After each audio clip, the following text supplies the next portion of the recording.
Olá, bom dia, bom dia. Vamos dar prosseguimento então à leitura da obra de Santa Faustina, Diário, a Misericórdia Divina na minha alma. Vamos lá. No vídeo passado, nós paramos no parágrafo 532. Hoje vamos retomar no 533, página 167. Já estamos no caderno 2. Mas vamos fazer nossa oração, pedir que a misericórdia divina de nosso Senhor Jesus Cristo ela seja alcançada por todos nós, né?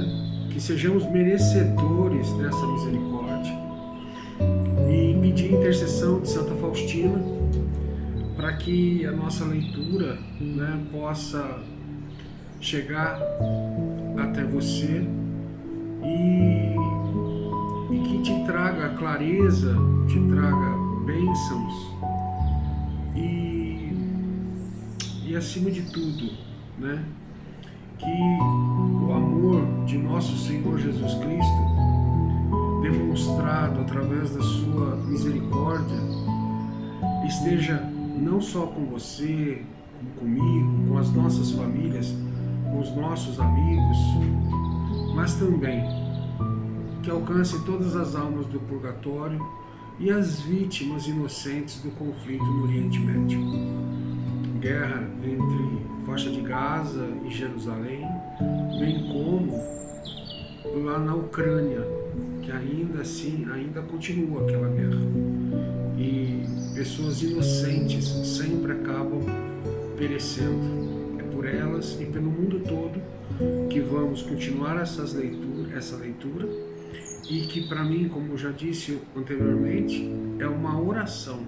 Então que essa oração, que as palavras de Santa Faustina, que o amor misericordioso de Deus, que Santa Faustina, Padre Pio de Pietrelcina, Madre Teresa de Calcutá, Nossa Senhora Virgem Maria, todos os santos e anjos possam estar conosco, nos abençoando, protegendo e amparando, trazendo maior clareza e bênçãos para nossas vidas. Ok? Vamos lá. Que nosso Senhor Jesus Cristo seja louvado, para sempre seja louvado. Estamos reunidos em nome do Pai, do Filho e do Espírito Santo. Amém. Pai nosso que estais no céu, santificado seja o vosso nome. Venha a nós o vosso reino, seja feita a vossa vontade, assim na terra como no céu. O pão nosso de cada dia nos dai hoje. Perdoai as nossas ofensas, assim como nós perdoamos a quem nos tem ofendido. E não nos deixeis, Senhor, cairmos em tentação, mas livrai-nos de todos os males. Amém. Ave Maria, cheia de graça, o Senhor é convosco. Bendito sois vós entre as mulheres, bendito é o fruto do vosso ventre, Jesus. Santa Maria, Mãe de Deus, rogai por nós, pecadores, agora e na hora de nossa morte. Amém. Creio em Deus Pai Todo-Poderoso, Criador do céu e da terra, e em Jesus Cristo, seu único Filho, nosso Senhor, que foi concebido pelo poder do Espírito Santo, nasceu da Virgem Maria, padeceu sob Pôncio Pilatos, foi crucificado, morto e sepultado, desceu à mansão dos mortos, ressuscitou ao terceiro dia, subiu aos céus, onde está assentado à direita de Deus Pai Todo-Poderoso, onde há de vir julgar os vivos e os mortos. Creio no Espírito Santo, na Santa Igreja Católica, na comunhão dos santos, na remissão dos pecados, na ressurreição da carne, na vida eterna. Amém. Bom, vamos lá então. Diário da Santa Faustina, caderno 2, página 167. Quando fiquei a sós, comecei a refletir sobre o espírito de pobreza. Vejo claramente que Jesus nada possuía, embora seja o Senhor de tudo. Começando por uma manjedoura emprestada, foi pela vida fora fazendo bem a todos, não tendo ele próprio onde reclinar a cabeça. E é na cruz que veio a máxima expressão da sua pobreza. porque aí já nem tinha veste que o cobrisse. Ó Jesus, pelo solene voto da pobreza, desejo fazer-me semelhante a vós. A pobreza será minha mãe. Assim como exteriormente não posso possuir coisa alguma, nem de nada dispor como propriedade minha, também interiormente nada devo desejar. E no Santíssimo Sacramento, que grande pobreza a vossa! Houve alguma vez uma alma tão abandonada como vós, Jesus, sobre a cruz? A castidade. Este voto, como se sabe, proíbe tudo o que é vedado pelo sexto e pelo nono mandamento de Deus. Naturalmente, os atos, os pensamentos, as palavras, os sentimentos, e compreendo que o voto solene distingue-se do voto simples, compreendo em toda a extensão. Quando refletia sobre isso, ouvi na alma estas palavras: és minha esposa pelos séculos, a tua pureza deve ser mais do que angélica, porque com nenhum anjo tenho uma familiaridade tão estreita como contigo. A mínima ação de minha esposa tem valor infinito. A alma pura tem um poder inconcebível diante de Deus. Obediência. Vim para cumprir a vontade de meu Pai. Fui obediente aos pais. Obedeci aos carrascos. Sou obediente aos sacerdotes. Ó Jesus, compreendo o espírito da obediência e em que ele consiste. Abrange não apenas o comportamento exterior, mas também a inteligência, a vontade e o juízo. Obedecendo aos superiores, somos obedientes a Deus. Pouco importa se é um anjo ou um homem a ordenar-me como representante de Deus. Sempre tenho que ser obediente. Não vou escrever muito sobre os votos, porque esses são claros e bem definidos. Passo antes a anotar alguns pensamentos de natureza geral sobre esta congregação. Parágrafo 536, resumo geral. Nunca haverá casas suntuosas, mas uma modesta igrejinha, e junto dela uma pequena comunidade, um pequeno grupinho de almas, que constará de não mais de 10 pessoas. Além dessas, haverá 2 que terão de resolver fora da casa as diversas necessidades da comunidade e cuidar da igreja. Estas não usarão hábito, mas vestes seculares. Terão votos simples e estarão diretamente dependentes da superiora, que permanecerá na clausura. Participarão de todos os bens espirituais de toda a congregação. Contudo, nunca poderá haver mais de 2, de preferência uma. Cada uma das casas será independente das outras, embora pela regra, pelos votos e pelo espírito estejam unidas entre si, da maneira mais estreita. Em casos extraordinários, porém, será permitido transferir uma irmã de uma casa para outra. Também será permitido, por ocasião da fundação de uma casa, transferir algumas religiosas em caso de necessidade. Cada casa ficará subordinada ao ordinário do lugar. Parágrafo 537. Cada religiosa residirá em cela separada. No entanto, será preservada a vida em comum, no que se refere às orações, refeições e recreios. Cada uma das religiosas, depois de professar, nunca mais verá o mundo, mesmo pela grade, porque esta será velada por um pano escuro, e até mesmo quanto às conversas haverá rigorosa limitação. Deve ser como uma pessoa morta, nem compreendida pelo mundo, nem compreendendo o mundo. Deve colocar-se entre o céu e a terra e suplicar incessantemente a Deus misericórdia para o mundo e poder para os sacerdotes, a fim de que as palavras deles não ressoem em vão, e para que eles mesmos possam manter-se nessa dignidade admirável e, expostos a tantos perigos, manter-se sem nenhuma mácula. E, embora as irmãs não sejam muitas, hão de ser almas heróicas. Não haverá lugar para almas medrosas e desvigoradas. Não se dividirão entre si em nenhum tipo de coros, nem em nenhum tipo de madres e mãezinhas, nem reverendas, nem reverendíssimas.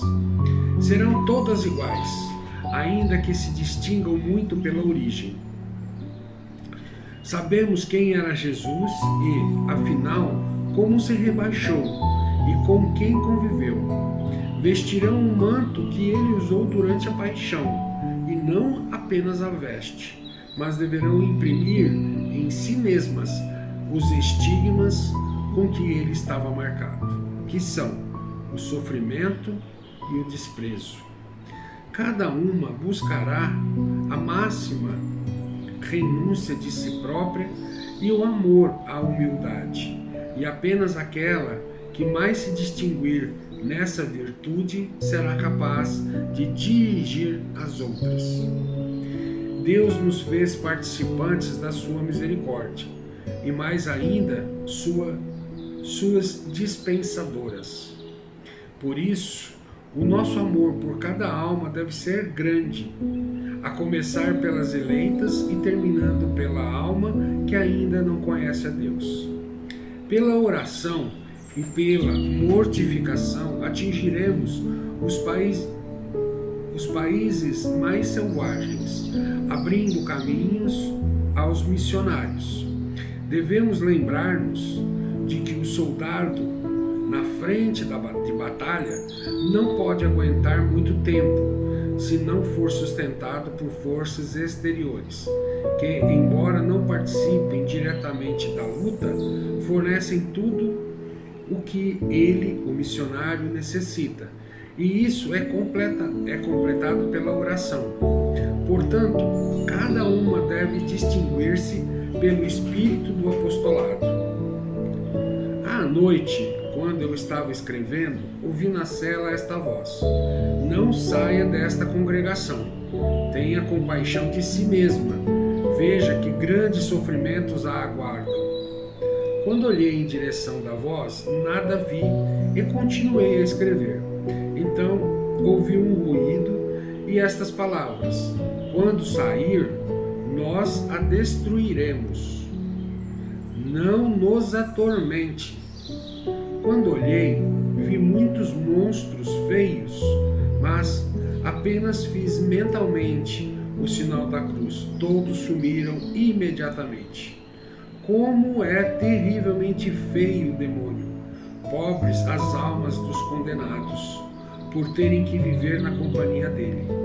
Só a visão dele é mais abominável do que todo o suplício do inferno. Pouco depois, ouvi na alma esta voz: nada temas, nada te atingirá sem a minha vontade. Depois dessas palavras do Senhor, uma estranha força invadiu a minha alma. Alegro-me imensamente com a bondade de Deus. Postulado. Idade para a admissão. Pode ser admitida toda pessoa dos 15 aos 30 anos. Em primeiro lugar, é preciso prestar atenção ao espírito de que está imbuída essa pessoa e ao seu caráter. se tem vontade firme e coragem de seguir Jesus com alegria e contentamento, porque Deus ama a quem se doa de bom grado. Deve ter em desprezo o mundo e a si mesma. A falta do dote nunca será impedimento para a admissão. Também todas as formalidades devem ser claras, não admitir pessoas com complicações. Não podem ser aceitas pessoas melancólicas, sujeitas a tristezas, com doenças contagiosas, caráter complicado, desconfiadas, que não se adaptam à vida religiosa. É preciso tomar muito cuidado com a escolha dos membros, porque uma só pessoa que não se adapta é suficiente para provocar confusão no convento inteiro. Duração do postulado. O postulado durará 1 ano. Durante esse tempo, a pessoa deve examinar-se para saber se esse gênero de vida lhe agrada e convém ou não. E, igualmente, a mestra deve examinar diligentemente se a pessoa se presta para esse modo de vida ou não. Se depois de 1 ano verificar-se que a candidata tem boa vontade e desejo sincero de servir a Deus, ela deve ser admitida ao noviciado. O noviciado deve durar 1 ano, sem nenhuma interrupção. A noviça deve ser instruída nas virtudes relacionadas com os votos e na importância deles. A mestra deve esforçar-se diligentemente na formação dela e exercitá-la, principalmente na prática da humildade, porque só com o coração humilde observa com facilidade os votos e sente grandes alegrias que provém de Deus para a alma fiel. Que as noviças não sejam sobrecarregadas com tarefas de responsabilidade, para que possam entregar-se livremente ao aperfeiçoamento de si mesmas. Elas estão estritamente obrigadas à observância das regras e das normas, como também as postulantes. Após 1 ano de noviciado, se a noviça se demonstrar fiel, pode ser admitida à profissão pelo período de 1 ano, devendo esta ser renovado por 3 anos. Então, já lhe podem ser confiados cargos de responsabilidade. Contudo, fará ainda parte do noviciado e 1 vez por semana deve participar das aulas junto com as noviças. Os últimos 6 meses passará inteiramente no noviciado, a fim de bem se preparar para a profissão solene. Quanto à alimentação, não comeremos carne. A alimentação será tal que nem os pobres tenham nada a invejar-nos. Os dias santificados podem distinguir-se um pouco dos dias comuns. As irmãs farão 3 refeições por dia. Observarão estritamente os jejuns no espírito primitivo, especialmente os 2 maiores. Que a alimentação seja igual para todas as irmãs, sem quaisquer exceções, para que a vida em comum seja preservada em toda a pureza, tanto na alimentação como no vestuário e no arranjo da cela. Mas, se alguma das irmãs ficar doente, devem ser dispensadas a ela todas as atenções. Quanto às orações, 1 hora de meditação, Santa Missa e Santa Comunhão. Orações, 2 exames de consciência, ofício, terço, leitura espiritual, 1 hora de oração à noite. Quanto à ordem do dia e ao horário, será mais fácil fazê-lo quando se começar a viver dessa maneira. De súbito, ouvi na alma estas palavras: minha filha, garanto-te recursos constantes de que viverás. A tua obrigação é confiar totalmente na minha bondade, e a minha é dar-te tudo de que necessitas. Eu mesmo faço-me dependente da tua confiança. Se ela for grande, a minha generosidade não terá limites. Sobre o trabalho, como pessoas pobres, elas mesmas executarão todos os trabalhos no convento. Cada uma deve alegrar-se quando lhe couber uma obrigação humilhante ou contrária à sua natureza, porque isso a ajudará na formação interior. A superiora mudará com frequência as obrigações das irmãs e dessa maneira as ajudará a renunciar completamente a essas miudezas a que as mulheres têm uma grande tendência. Realmente, às vezes acho graça quando vejo com meus próprios olhos as almas que abandonaram as coisas realmente grandes, para depois logo se apegarem a ninharias e bagatelas. Cada uma das irmãs, sem exclusão da superiora, ficará durante um mês com o serviço da cozinha, que todas experimentem cada um dos trabalhos no convento, que todas tenham sempre e em tudo uma intenção pura, porque a mistura das intenções muito desagrada a Deus. Que se acusem elas próprias das faltas exteriores e peçam penitência à superiora, e que o façam em espírito de humildade, que se amem mutuamente com um afeto superior, com um amor puro, vendo em cada irmã a imagem de Deus. A característica especial dessa pequena congregação é o amor, e, portanto, que não estreitem o seu coração, mas abarquem o mundo todo, dispensando a caridade a toda a alma através da oração, de acordo com a sua vocação. Se vivermos nesse espírito de misericórdia, nós mesmas obteremos misericórdia. Cada um deve ter um grande amor pela igreja, assim como um bom filho que ama sua mãe, reza por ela. Também cada alma cristã deve rezar pela igreja, que para ela é mãe. E o que quer dizer, e o que dizer de nós, religiosas, que nos comprometemos a rezar pela igreja de maneira especial? Grande é, portanto, o nosso apostolado, embora tão oculto. E todas essas pequenas coisas do nosso dia a dia serão depositadas aos pés de nosso Senhor, como oblação de súplica pelo mundo. Mas, para que esse sacrifício seja agradável a Deus, deve ser puro. Para que o sacrifício seja puro, o coração deve libertar-se de todas as afeições naturais, dirigindo todos os seus sentimentos para o seu Criador, amando nele todas as criaturas de acordo com a sua santa vontade e procedendo assim, cada uma no espírito do zelo, trará alegria à igreja.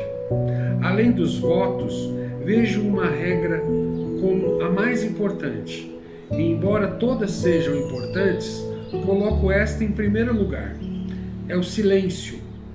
Realmente, se essa regra for estritamente observada, fico tranquila quanto às outras. É que existe nas mulheres uma grande tendência para falar. Ora, o Espírito Santo não fala à alma distraída e tagarela, mas fala por suas suaves inspirações à alma recolhida, à alma silenciosa. Se o silêncio fosse observado estritamente, não haveria murmurações, mágoas, maledicências, mexericos. Não seria prejudicado o amor ao próximo. Numa palavra, muitos erros seriam evitados. Os lábios selados são como ouro fino e testemunham a santidade interior. Mas logo desejo falar de outra regra, isto é, da fala. Calar-se quando se deve falar é uma imperfeição e algumas vezes até pecado. Portanto, que todas participem do recreio e a superiora não dispense as irmãs da recreação, a não ser que ocorra algo de muito importante. Os recreios sejam alegres no Espírito de Deus. Neles, a possibilidade de nos conhecer mutuamente. Neles temos a possibilidade de nos conhecer mutuamente. Então, que cada uma exponha seu ponto de vista com simplicidade para a edificação das outras, e não com a pretensão de se fazer notada ou, Deus nos livre, de provocar um conflito. Isso não estaria de acordo com a perfeição e com o espírito da nossa vocação, que deve distinguir-se pelo amor. Haverá recreio 2 vezes ao dia, durante meia hora. A irmã que interromper o silêncio tem a obrigação de acusar-se imediatamente à superiora e pedir a penitência. A superiora deve aplicar penitências públicas por essas faltas, porque se for de outra maneira, será ela mesma a ter de responder perante o Senhor. Da clausura. Ninguém entrará na clausura sem permissão especial do bispo da localidade, e em casos especiais, isto é, para administrar os sacramentos às doentes, para fortalecer ou dispor para a morte em cerimônias fúnebres. Também, ainda por necessidade imperiosa de se deixar entrar na clausura, algum operário com o objetivo de fazer concerto.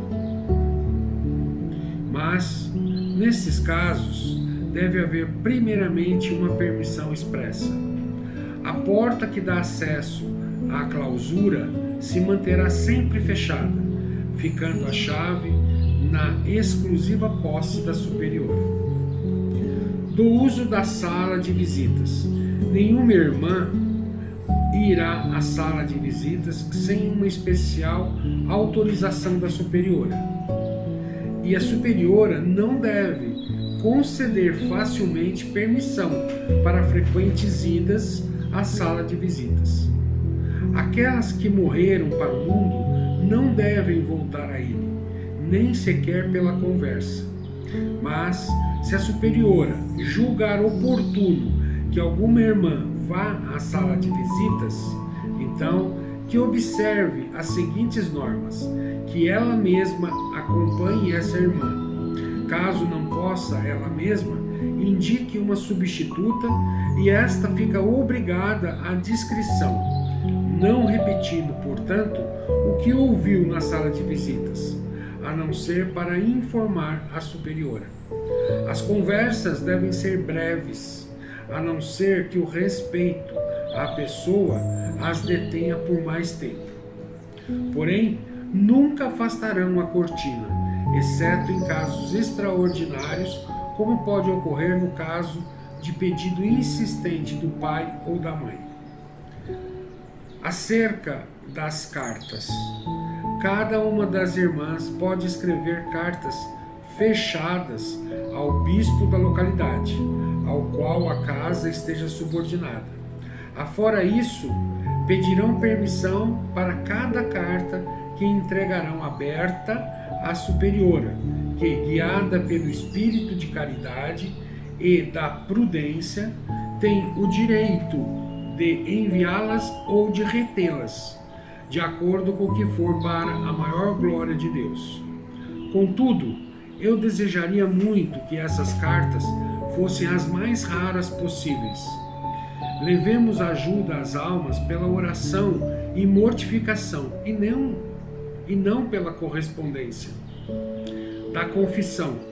O bispo indicará os confessores para a comunidade, tanto os regulares como os extraordinários. O confessor regular será um só e ouvirá em confissão toda a comunidade, uma vez por semana. O confessor extraordinário virá uma vez por trimestre. Cada irmã é obrigada a apresentar-se diante dele, ainda que não faça propriamente uma confissão. Tanto o confessor regular como o extraordinário não desempenharão a sua função por mais de 3 anos. No final de 3 anos, se realizará uma votação secreta e, de acordo com ela, a superiora apresentará o pedido das irmãs ao bispo. O confessor pode ser confirmado para um segundo ou até um terceiro triênio. As religiosas se confessarão diante da grade fechada. As conferências que serão pronunciadas para a comunidade igualmente serão feitas através da grade velada com a cortina escura. Que as irmãs nunca falem entre si a respeito da confissão ou dos confessores, mas antes que rezem por eles, para que Deus lhes dê luzes para guiar suas almas. Da Santa Comunhão, que as irmãs não falem sobre quem recebe a comunhão mais raramente ou com mais frequência, que se abstenham de fazer juízo sobre esse assunto, que não lhes diz respeito. Todo juízo a esse respeito pertence exclusivamente ao confessor. A superiora pode perguntar a determinada irmã, não com o objetivo de descobrir o motivo por que não recebe a sua comunhão, mas antes para lhe facilitar a confissão. Que as superioras não ousem entrar no campo das consciências das irmãs. A superiora pode, às vezes, decidir que a comunidade ofereça a Santa Comunhão por certa intenção. Cada uma deve procurar ter sempre a maior pureza de alma possível para que possa receber diariamente o hóspede divino. Então, em determinado momento, quando entrei na capela, vi os muros de um edifício em ruínas, as janelas sem vidraças, as portas sem batentes, e em seu lugar apenas os caixilhos. E então ouvi na alma as palavras: é aqui que deves ficar esse convento. Não gostei muito de que nessas ruínas devia ser o nosso convento. Quinta-feira, sentia-me muito impelida a iniciar a obra quanto antes, de acordo com os desejos do Senhor. Quando fui me confessar, sobrepus um ponto de vista meu ao ponto de vista do confessor. De início, não tive consciência disso, mas quando estava rezando a hora santa, vi Jesus como está representado na imagem. Disse-me que eu falasse ao confessor e às superioras de tudo o que me diz e que exige de mim, e faz apenas aquilo para o que obtiveres permissão. Jesus deu-me a conhecer o quanto lhe desagrada a alma arbitrária. Reconheci nessa alma a mim mesma. Percebi em mim essa sombra de orgulho. Lancei-me por terra ao pó, diante de sua majestade, e com o coração dilacerado, pedi-lhe perdão. Mas Jesus não permitiu que eu permanecesse muito tempo nesse estado. O seu olhar divino encheu minha alma de uma alegria tão grande que não tenho palavras para expressá-la. Jesus me fez entender que eu podia lhe perguntar mais e pedir o seu conselho. Realmente, como é doce o olhar do meu Senhor. Ele atravessa a minha alma até as profundezas mais ocultas. O meu espírito entende-se com Deus sem pronunciar uma palavra, e sinto que Ele vive em mim e eu nele. Bom, vamos parar por aqui por hoje. Estamos parando no parágrafo 560, página 173. Retomaremos no 561. Bom, então, muito obrigado, agradeço você que me ouviu até agora. Eu peço humildemente perdão, desculpas, o texto, a pontuação do texto e as palavras que são utilizadas quando Santa Faustina está descrevendo um determinado fato, ele é um pouco truncado, sabe? Existe uma dificuldade na leitura. Então eu peço desculpas, porque às vezes eu sei que existem falhas na leitura e eu peço perdão por isso, tá? Eu tento melhorar a cada momento, mas realmente o texto é bem complicadinho, tá bom? Então me perdoe. Mas agradeço de qualquer forma, mesmo que você tenha ouvido um pouquinho, né, das palavras de Santa Faustina, eu tenho certeza que o que você ouviu lhe fez bem. O que você ouviu lhe trouxe clareza e bênçãos. Porque essa leitura, ela é uma oração. Então, que Deus te abençoe sua família, abençoe a nossa família, me abençoe os nossos amigos queridos, abençoe todas as almas do purgatório, abençoe todas as vítimas inocentes do conflito no Oriente Médio, também na Ucrânia, né? E também todos aqueles que sofrem, que estejam espalhados pelo mundo todo. Um grande beijo no seu coração, fique com Deus, Deus abençoe. Tchau, tchau, até a próxima.